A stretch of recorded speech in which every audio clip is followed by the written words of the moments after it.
Hey Unlock listeners, in anticipation of Season 10 of the Unlock podcast, which will begin the first week of September, that's just a few days away, I wanted to share a little conversation I had with Jeremy Gall, who's the CEO and founder of Breezeway, which in collaboration with Point Central has been the sponsorship of this podcast since basically the very beginning. And I always love catching up with Jeremy because he brings a very different perspective to the one that I tend to interact with on a daily basis. Jeremy works in a tech company, and that tech company works to solve pain points and resolve problems of the world's leading vacation rental owners and managers. So he knows intimately how those challenges are going down, as well as the opportunities that people are in the process of taking advantage of. So we decided to hit the record button and reflect on the last season of Unlocked in anticipation for what I think is going to be our best season yet. I'll let Jeremy take it away. Hi, Matt. Hey, Jeremy. Where are you reporting from? I'm reporting from Brookline, Massachusetts, my home office. Have you been traveling at all since I spoke with you last? I did. I went to Nashville for the first time. Hadn't ever been there. That was exciting for the Data and Revenue Management Conference. A little vacation time in South Carolina. But gearing up, this is, we're about 2 weeks away from what becomes the big conference travel season for the industry. What was your big takeaway from DARM? DARM was really interesting. I think the sophistication of pricing and revenue management tools continues to grow.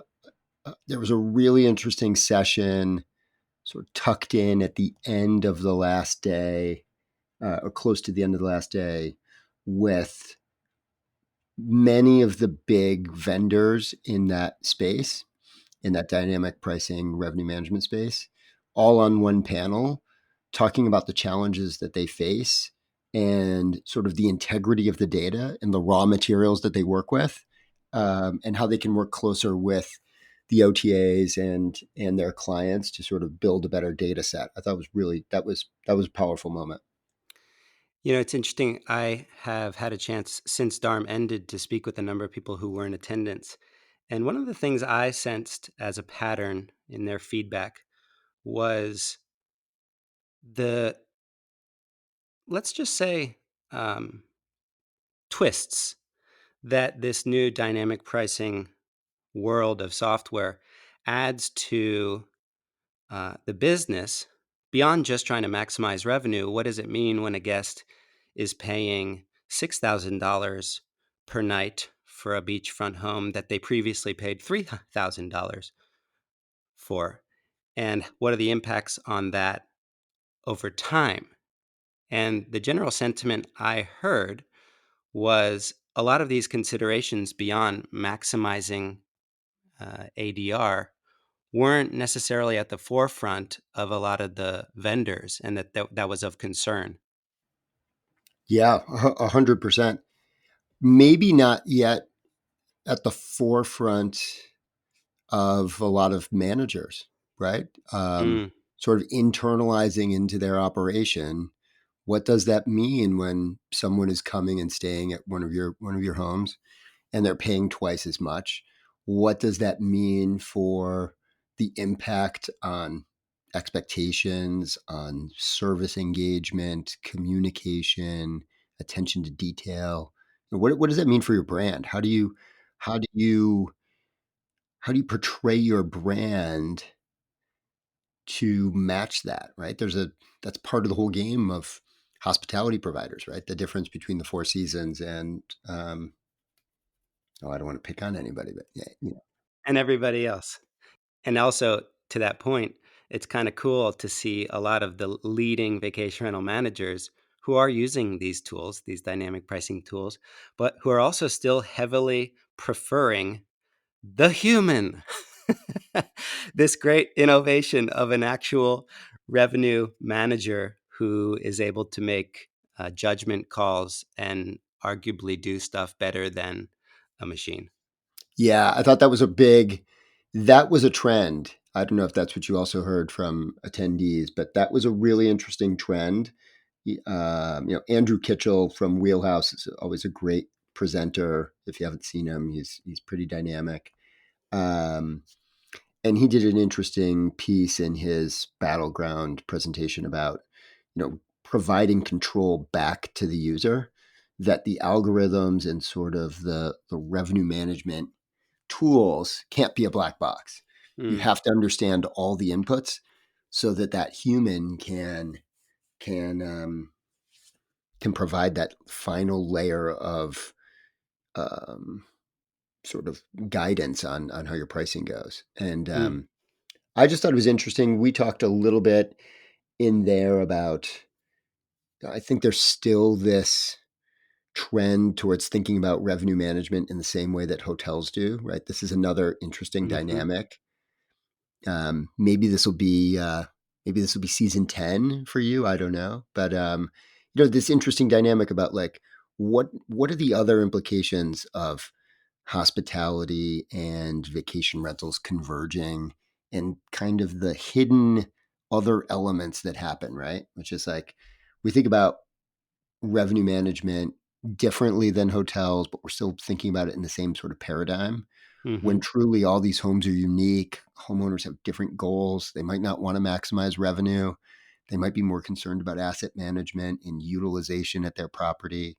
And, in the hotel space, the cost for me to service, room 3130 versus, 3132 right down the hall is so much different than managing two different homes that are, mm. they're unique. Like each one of us. Like you. Yeah, no, I'm like everybody else. You're the commodity side. I'll be a Yeah, limited edition. that's right. Um, Speaking of limited edition and commodities, Jeremy, were you able to listen to any episodes from season 9 of Unlocked? Yeah, I think the some of the first mover stuff. Yeah. Yeah, I listened to a few. Um, I thought it was really interesting. Heather Bayer sort of dropping her bomb Mm, in the last episode that she's sold her vacation rental business, and part of a trend of a group of managers who are stepping out of the business. Um, some I expect we will see back in a different capacity, but some, this might be it for them. Heather's been, in the industry for such a long time, 20 plus years. I thought it was really interesting, that she'd researched software a little more thoroughly. Thought that was a very interesting sort of takeaway on, the importance of technology in the vacation rental business, and thinking about how that technology, being really purposeful. How does that technology work for you? Different solutions work for different people, and like, what's important to your business. That's why that research is so important. what I loved about that Heather episode, because she does have such an amazing fan base as well, was how many people, upon hearing this news that their uh, heroine, Heather Bayer, the godmother of vacation rental management and podcasting, was hanging up her boots, that hearing this news was surprising to them, completely startling, but also sort of humbling and grounding, and a nice reminder that I too one day may not want to do this anymore. I may have all the enthusiasm in the world right now, but there are some things that I can do now, as Heather shares on her episode, to better prepare myself and to be better compensated when ultimately when that day arrives. I thought that was a really neat kind of legacy to leave. Yeah, I think that's really interesting. And I think, but look, she's part of a group of folks, yourself included, I would say, who are providing, thought leadership, a roadmap, impact to a lot of folks who come later in the industry and are making a career out of this, and learning from the experiences of managers who've been doing this for, 20 plus years. Yeah, amen to that. What other episode from last season stood out to you, or quote or idea? Yeah, I think, I always love, you spoke with Brittany Blackman from Breathe Easy Vacation Rentals, and Yes. we've known Brittany for quite a long time. She's so authentic. She's passionate. She's a great example of uh, someone who has branched out on their own, a growing business. Right? She's at this perfect stage of a property management company who who starts out and then just starts to grow and scales up their business. And that's just really interesting. How she's getting involved in her community, sharing resources for fair regulation. I think that's a topic that's still a hot topic. Hmm. I actually had dinner with both Brittany and Mike Harrington, who a lot of our listeners know is a longtime vacation rental manager. And Mike said to Brittany, "Your passion for this work and for your company, nobody can compete with that." And Mike has such a perspective because he was the former president of VRMA and he actually just sold his vacation rental management company. He said, nobody can compete with that, which to me rings true about every one of our colleagues who's super passionate. It's almost like a competitive advantage puts you're playing on different terms than the commodity business down the street. And something that I just really adore about Brittany is she just has leader inside of her. Like when she sees something wrong or she sees something that needs to be fixed, she just gets up and does it. So she's like coordinating this whole community of vacation rental managers in her region, the Destin area, with regards to self-policing. And she did this amazing detective work. I don't think you know about this, but she learned that some people were renting these huge mansions on holidays down there. Like they were driving in and renting these huge mansions, and they were promoting parties at the mansions, and they were putting up the flyers, the invitation flyers on Eventbrite. And Brittany found them, and she like started peeling back all the layers like a detective, and she started notifying all the homes owners and managers in which those parties were being thrown, and they formed this network. And suddenly, like, they all started cross-referencing with one another, and next thing you know, no more flyers on Eventbrite. There's still very well maybe some flyers circulating, in private chat groups, but I just loved how Brittany saw a problem. She saw a solution. She was not going to wait for anybody else to do it, and then she wove everyone else in her destination into it. And I said, like, where did you come up with that? She's like, I just did it. She just completely underestimates that genius in this style of community leadership. That passion is what leads to differentiation, right? Like that's how in a ultra competitive market like the Destin market, you have to bring something to differentiate yourself. Um, and I think if you can bring passion, that's probably the best differentiator that you can bring to that market, right? Because that's going to lead you to lean into the business. That's going to help you think about um, how to be proactive on some of these initiatives, like you just described, or how to be proactive. Imagine how I would love. I'd love to have a recording of Brittany, a video of Brittany meeting with a prospective homeowner who is trying to decide who should manage their home in the Destin area. And they're meeting with Brittany. You could just picture it you could just Hmm. picture it, right? Like who's going to win?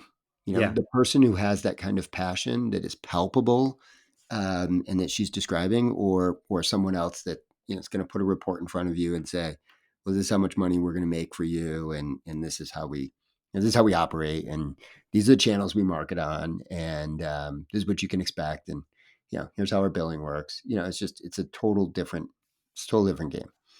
Yeah. And it's also like a really nice example of how being the community leader in your destination, whether it's for advocacy efforts or uh, like detective vigilante efforts like this, is that it's a business play. It gets back to you. Like you end up forming new contracts and business relationships because that stuff gets back to you in a destination. Yeah. So I think this is interesting because this passion, stay on this thread for a second. I think you end up speaking to more people, right? There's selection bias. The people that you end up spending a lot of time with are passionate people for the industry. How do we drive that? How do we continue to drive that interest for some of the folks who might be a little less passionate, or sort of bring that into the market? Did you just turn the interview on me? Well, I'm just curious. I think it's interesting because from the inner circle to the people who will lean in to even your listeners, right? Like these are the folks, and it's the same for me. We end up speaking more often um, to clients and managers, even small hosts who are interested in being better at their job. Right? They are so passionate about their business that they are leaning in to try and figure out how to be better. And I think you and I, there's a lot of selection bias to those folks that we end up talking to, but there's a whole other world of people who are not quite there. Um, that we'd love to like bring in. So you did just turn the interview back on me. I did. I think it is the $1 billion question. And I, th- I think we do it by uniting the best and most passionate voices in common forums, whether it's virtually or in real life. And they become almost magnetic in their momentum. So I am not for um, rallying against things. I think that's a very time consuming and stressful way to expend one's energy.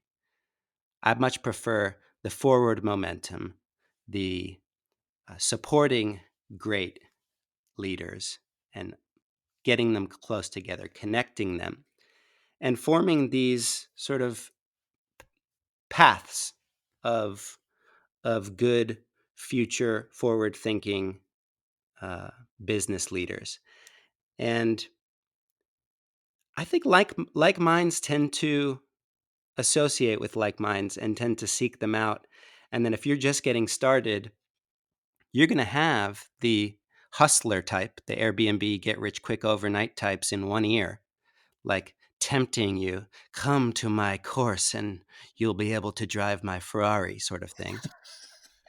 And then on the other end of the spectrum, I think you have the truly passion, hospitality driven professionals who are doing things sustainably. And it just so happens that none of them drive Ferraris. Well, maybe one of them does. But I think uniting the kind of individuals who want to do this the right way and who are passionate about it, I think it's infectious and it can take place virtually. We have an online community for it.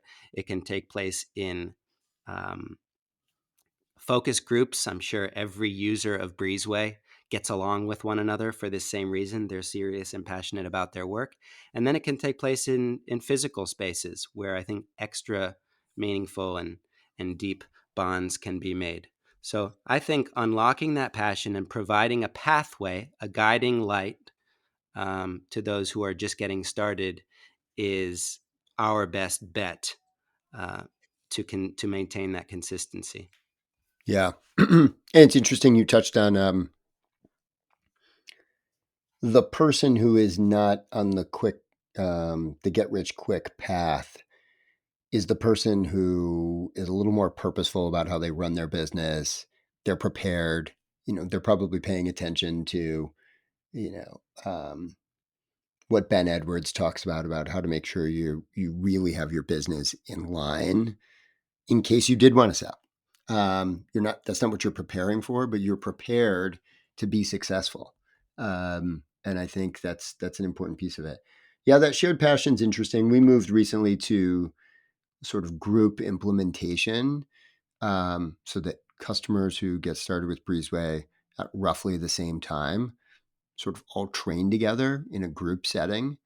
And it's been really powerful because then they start asking each other questions about like, oh, well, I was going to do this, but this is how, this is something unique to my business. Let me bring up that question. And you can literally see in the Zoom meetings, light bulbs going off for other people as they think about, Mm, oh, that's an interesting tweak to my operations that I might consider. hmm. Yeah, I think uniting these groups is disproportionately effective in our new industry, where simply asking someone how you did something suddenly saves you a world of hurt. Yeah, yeah, totally. Well, also it's dynamic. It's still changing. We are not at a static. Going back to maybe one of your first comments here about the difference between when someone is paying $3,000 versus double for the same trip. That's also an indication of that alone is an indication of the dynamic nature of the business and how much it's changing, right? Demand is up. I know, you look at the stats and like ADRs are a little lower than last year, et cetera. But awareness and demand for vacation rentals is really, really high. And supply is a constraint, which means, um, we're going to be going through a few more changes in the industry, um, as that dynamic plays out. Yen, I think it's especially exciting time to be a newcomer. It's especially exciting time to begin to be at the stage in which you're setting your foundation. And that was kind of the overarching theme of last season was first mover status. The idea that um, if you are first, and we started off each episode asking each of our guests, what does first mover status mean to you? There's all kinds of great interpretations of it. But the general uh, theme was if you are first, you gain certain kinds of advantages over those who are coming in behind you, sometimes more than others. Sometimes it's actually better to be the second mouse Oh yeah. because the first mouse gets trapped. Um, but my big takeaway from the entire season, 15 episodes of first mover status interviews, was that the big leaps that each of our interviewees took in their respective careers, the moments in which they really shifted into a new gear and took their businesses to a new level or took their personal lives to a new level.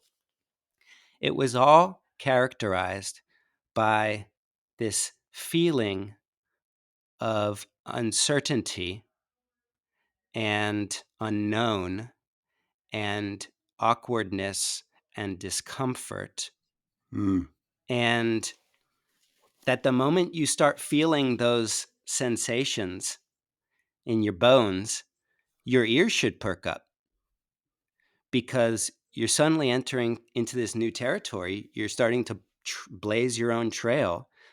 And it's a risk that in a lot of cases is really worth taking. I mean, that's how the big leaps are made is you have to go through that zone, that vibe in order to then make the advancement. Otherwise, you're just kind of putting along comfortably, which I myself am guilty of. I think we all are to a degree.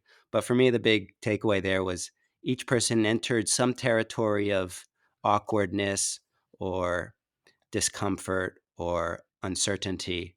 And that was the first step of their first mover status into their market. Yeah, that's right. Right. It reminds me, it's that one little moment of free fall between, leaving one side of the trapeze and grabbing onto the other, where you are untethered for a moment. You're untethered in midair for a moment of time before you move on to the next step. And I think it's interesting. You think about first mover advantages. They may seem awkward and uncomfortable a little bit in your gut, and they also may be slightly innocuous. In the moment, they might not feel really substantial, but in reflection, it's like, oh wait, that was, that was the beginning of that was the beginning stage of moving towards something new, that hire, feeling like you were a little ahead of your skis with the next hire, or whatever it is, another move in your market that really started to supercharge the business, and help you see your business in a different light. You can always see it in hindsight much more clearly. 100%. A hundred What would percent. you say was your last big leap?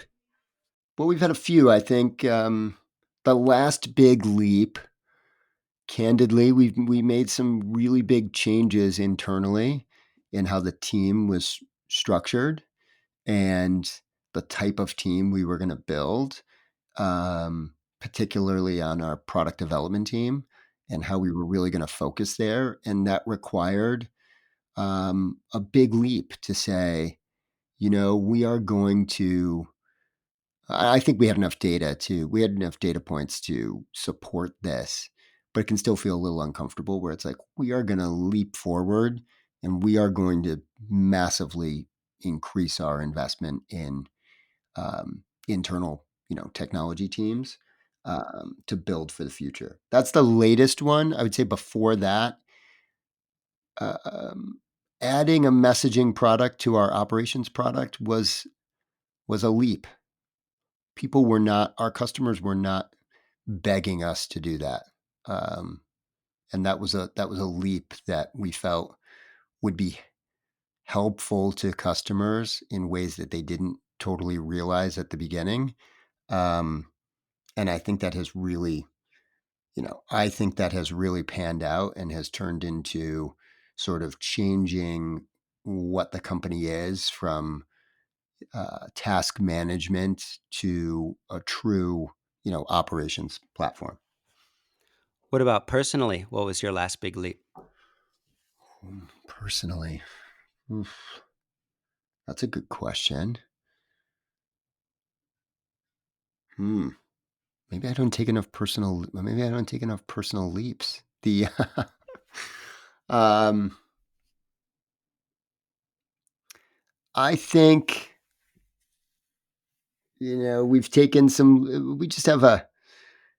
have a really big family. And so I've got a lot of little kids, some people might know. And, that is a constant source of, they don't feel like big leaps, but, every season is a series of, growth, consistent growth opportunities that then when you look back, it's like, oh my goodness, like, um, I've learned so much. I've tried to, impart some knowledge on all these little people, but I've learned so much just by interacting with them that it becomes this like sea change personally, over time. Is that how you refer to them, all your little people? And not until today, but I think I might keep it. They are little. They are little. They are my little people. Yeah, like when you go out on a family vacation, come with me, my little people, into the station wagon. Follow me. I mean, of course, because whenever I travel, I wear my flowing robes, and so I'm they're following my flowing clothing as I walk down the street. Please, my flock of little people who have inherited my genes, come with me.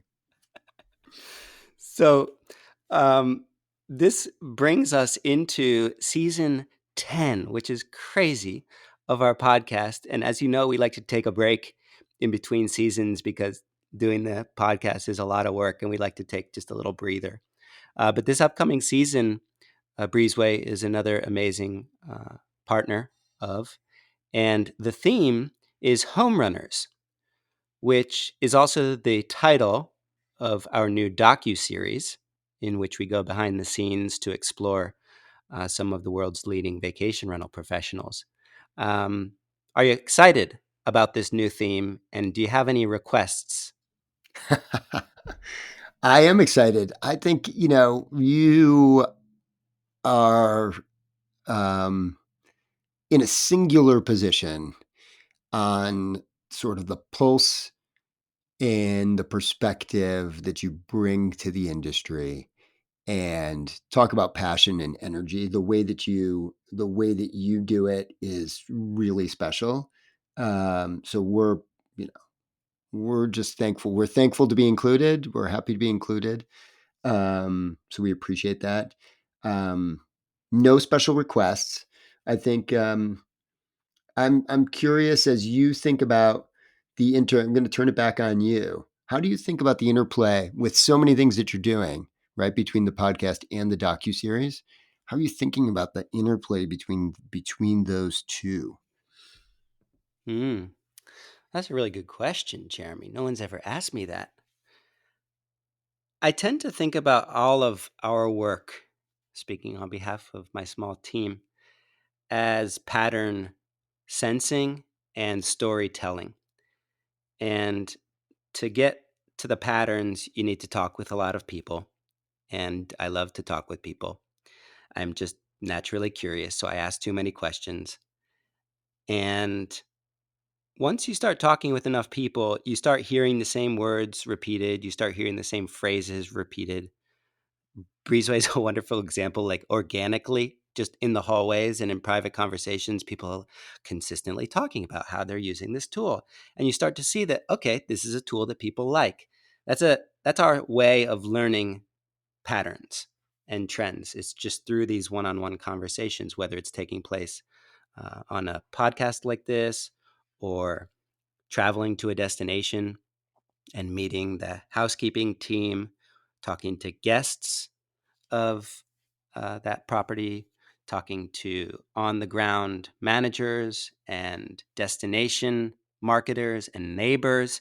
You start hearing these patterns that become relatively clear. And our job is then to share those patterns with folks, both in the industry and out, but in a way that's actually like engaging, because data and reports can only go so far. So we've been exploring on the docu-series how a category whose product is effectively one of a kind, that is the limited edition vacation home, and whose stewards, the vacation rental manager or owner manager, are completely one of a kind, who are locally based, family run, who are specialized in any given type of property. Maybe it's one of them, and who provide these sort of delightful surprises in their hospitality. How would you ever scale that? And no one has answered that question yet. And it seems to be kind of the upper limitations of our industry's growth right now. So in the docu-series, the first episode featured Steve Milo and V-Trips, who's trying to scale the management of these vacation homes in a sustainable way, very differently than some of the other gigantic guys out there. Episode 2 features Steve Schwab and Ryan Dame of Casago, who are attempting to scale this local heroics with a franchise model. And then, of course, there's all the people on the ground who are their own independent voices, who are using their own judgment. And in this whole process, this upcoming season of the podcast included, in which we've brought in some amazing guests who are far beyond my pay grade, we're exploring this crossroads. Like, no matter how big you are or how small you are, how are you making consistent your limited edition hospitality? And the folks who are doing that are winning. Hmm. That is the template. That is the intellectual property that I think is the most valuable in the game right now. Yeah, I think it's very interesting. I think there's one more piece, right, to local and limited. We need an L word. Um, Loved could be the word, which is it's not enough to be local and limited. The goal is also, you want your guests and your own, many folks are, their clients are both the guest and the owner. And so we can't forget about those sort of situations as well. But you kind of want to you want people to love the experience. Um, Mm, and there's a quality element. That's what I continue to hear. I used to think, and I still do, I used to talk a lot about guest expectations and guest expectations up. And I think that's fair and valid, but that can sometimes be a hard thing to it's not that hard to wrap your head around, but how do you manage that when every guest is unique? And, that's kind of hard. I found it's easier to talk to folks about quality, and that quality is really where the emphasis is. And that's what we hear people talking about. But truly quality is, what are you trying to accomplish, right? You're trying to create these loved experiences at your properties. That's the goal. And to do it in a local and limited fashion, that's the challenge. mm. And so does that mean that people who haven't placed this caring, loving, heart first perspective, who aren't putting that first, does that mean these other companies, how do they come into play? Yeah, well, there's an opportunity, right? I think this is why fragmentation, as successful as Steve is, which is incredible, um, and the scale that he achieves, we clearly see in the industry, every one of those companies is, for every one that is acquired, there's another three, four, 10 that are started, um, coming in and bubbling up to fill in gaps at the bottom, right? And many of them are doing that, in that same, not with the same passion as Brittany, but with that same sort of attention and that same sort of love and that same sort of focus on quality to differentiate themselves. So I think as much as there's scale and growth at the top, there's this bubbling in at the bottom that helps fill up, and the cycle, the circle of life continues. And I think that's where the opportunity is. I don't mean that to say, Steve or, at V Trips or anybody at Vacasa doesn't love their product or provide the right attention. They do. It's just at scale that becomes a harder and harder challenge.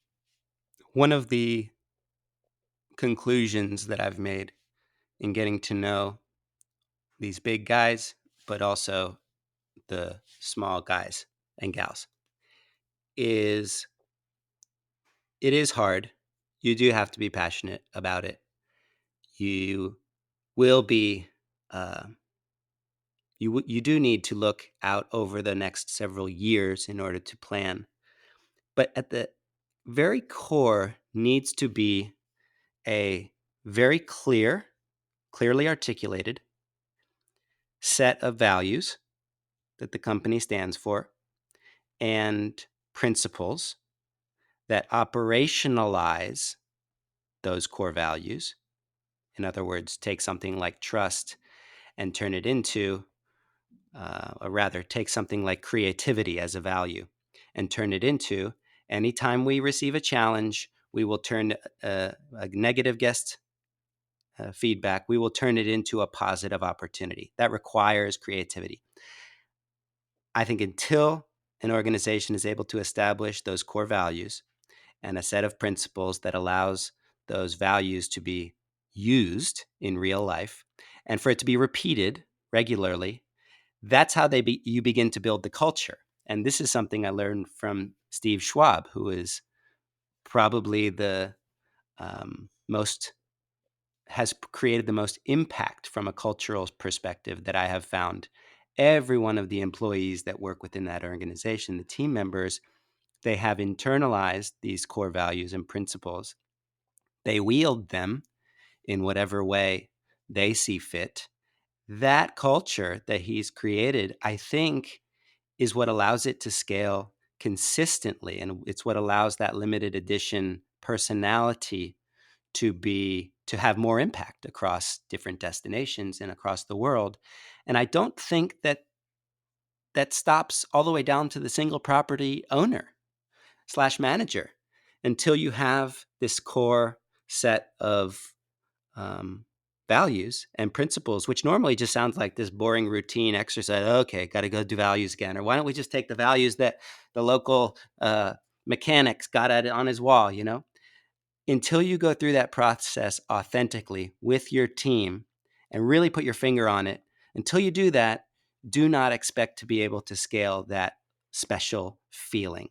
And that's something that I've really taken away from the last few weeks with a number of these leaders, something I'm going to be weaving into all my presentations coming up. I'm curious if you've sensed that the companies that seem to really be thriving have set that foundational core, and vice versa, the ones who may be straying are without it. Yeah, I mean, let's dig in. Let's dig in for a minute. This could be really an impactful piece of the conversation. I think that that's absolutely true. But what could be even more interesting, Matt, is why is that? Why is that true, right? And because on one level it's self-obvious, but on another, I think the interplay goes back to you have many managers, certainly managers at scale, have multiple constituents that they have to answer to, right? They have guests and owners. So that's an immediate complication to the business versus another business, right? That's an immediate complication to the business. Next, they have distributed inventory. As they scale, that distribution becomes wider, broadening the complication of the business. Finally, it is an operationally complex business to begin with, even if you only have one home. There are so many points of failure.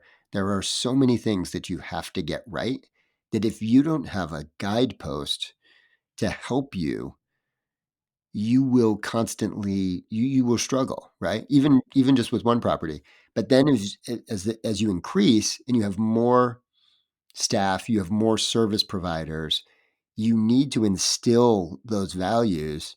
I think there's an interesting interplay in the complexity of the business actually drives much more emphasis on principles and values and understanding how you want to operate than the mechanic down the street who, can set it up and then just really like, you know, today's breaks, tomorrow's going to be an oil change. It's going to be a little different, but I know I'm going to consistently I'm going to deliver valuable service to my customers as they come through the door. And it's a little more constrained.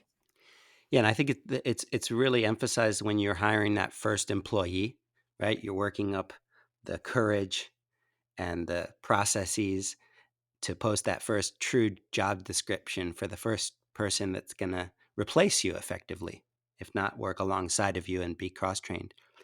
And if you're interviewing them or you're writing that description with these core values in mind, it suddenly becomes clear. Like, okay, I'm going to share with you our value of creativity. Give me an example the last time you channeled this value. It becomes very clear if the person is creative or not. And equally, it be black and white when you run into a challenge or a problem or a really hard decision. Okay, are we channeling our creativity or are we not? And maybe creativity is not the best example for that one, but a compass of sorts, a way to make your decisions and to be confident in them as opposed to worrying that you made the wrong choice. I think that compass has become so important as a little speedboat up against some of these super tankers that if you don't have it, you may be flying, but you may be flying in a crazy direction. Yeah, I'll tell you ours, which are we've boiled them into an easy to remember sentence, but there's really there's four that are woven in there, which are we value purposeful action pursued with integrity and respect in service of our clients, our teammates, and our business. Mm. Um, And each one of those four words, action, integrity, respect, and service, have sub themes to them, but is woven in a way that it can be a compass towards your activity, and how you are approaching your work, how you're interacting with clients, how you're interacting with your teammates and with the market. And if you're super passionate about something and or a control freak, it may be the only way that you can possibly remove yourself a little bit from the organization is to leave whomever you're trusting some strong map, some strong way of making decisions that you would be proud of, as opposed to just keeping it all in your head and saying, why wouldn't you have, done this? That's not possible for them to clone you. So I really am zeroing in on this core, especially for an industry that tends to get started accidentally without any formal training or anything. Um, that said, a company like Breezeway, you guys do pour tons of resources into education, into certification, like your safety standards with Justin, who just sends me these videos at the most random moments saying, "You're not going to believe this vacation rental I'm in. The light is so low that I could hit my head on it and I could fall over and go to the hospital." He's like a combination of the worst case scenario and my mother constantly sending me these reminders. But you guys do a great job of guiding people in that sense. Yeah, we're working diligently on that. We will have some fun things that we can't announce today, but we'll have some fun things to announce this fall on sort of our safety program, safety reviews, and really helping the industry set some standards for how to approach that, because we think it's an important piece of quality, right? And safety was making sure that we're not going to pick up COVID by touching the stainless steel handle on the refrigerator when you walked into a vacation home. And safety, so that's, safety is certainly cleanliness. Safety is avoiding, and preventing big parties. But safety is more than that. Safety is the quality of the preparation and attention to the property so that you're setting the experience up to be successful, as new humans come into that space. Along the lines of standards, I want to also give a shout out to Point Central, who, alongside Breezeway, has been so supportive in this whole unlocked journey. I recently learned from Matt Durrett of Cozy Vacation Rentals that there was this huge um, standard innovation in the fast food world when I can't remember exactly what company it was, but they added a second drive-through window. So the first window you order, and the second window you pay. Or no, rather, the first you pay, the second you get your food. And they said that that innovation somehow made everything much more efficient and or made drive-through guests happier. And when that was invented, suddenly all the fast food restaurants throughout the country started installing second windows, and that he was using that as an example of an innovation that served as a new standard for the fast food industry. When it comes to our industry, I don't think there's a better analogy that we could share than smart locks, which may not be for every single person, but on average, the opportunities that it opens, literally, the efficiencies, and ultimately the enhanced experience of the guest, which should be the prism that we all use all the time. Uh, I don't think anybody will ever go back. It's one of those game changers. And I know, Jeremy, you're a fan of Point Central as well, right? I am. I'm a big fan of Point Central and of smart locks. I totally agree. We're definitely not going back. I think there ought to be some major aggravating factor why a vacation home does not have a smart lock on the door. No matter how big you are, if you're really small, or you're very large, you have to think of a way to enable that because it's so important to the guest experience. And it's so important to the signal. We work closely with Point Central. The signal that you can drive from the smart lock so that you can manage that through your operations is just, it's critical. Mm-hmm. I remember there was a guest, I think 2 seasons ago, who said the moment a guest checks out, the notification goes straight to the housekeeper, who in a lot of instances, this particular housekeeper really likes waking up early. And they were finding guests were checking out super early. So that housekeeper was able to go and do her job in the morning, like when she wanted, and it made everything else fall into place. And that's just a one fell swoop kind of standard that I think didn't exist 10 or 15 years ago. So it's really neat. That's exactly right. We've added a smart checkout message so that guests can, I think about this all the time. I thought about this in Nashville when I was leaving the hotel. I was actually leaving a day earlier than my reservation.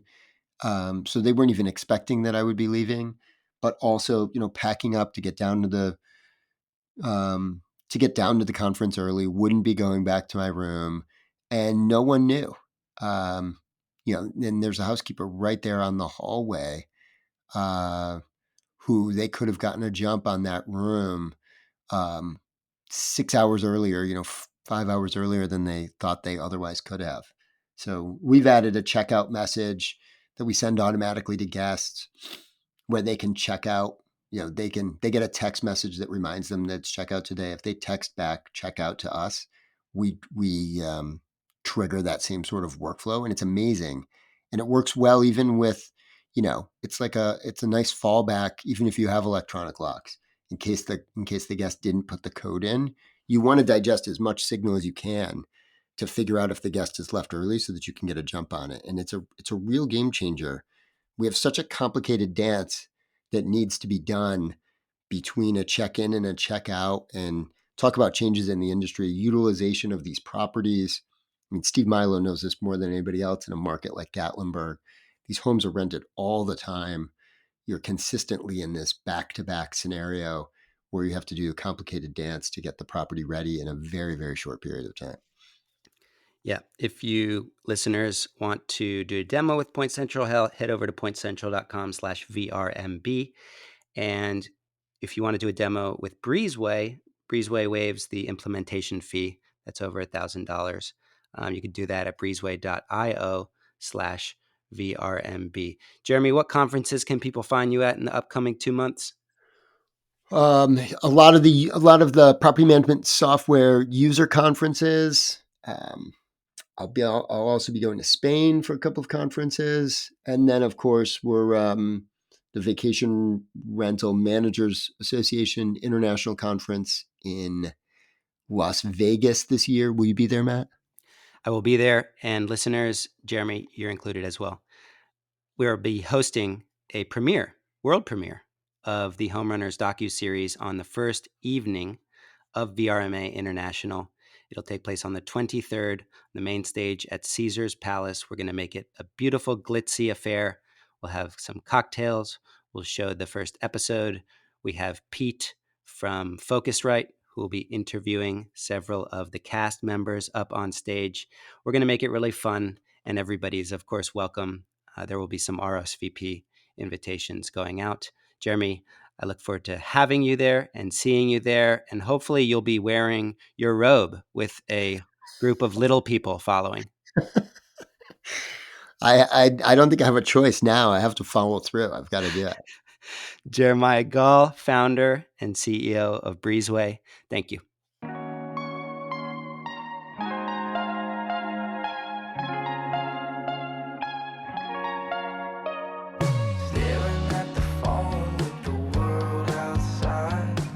Don't think I'd notice if the street was on fire, if the sky was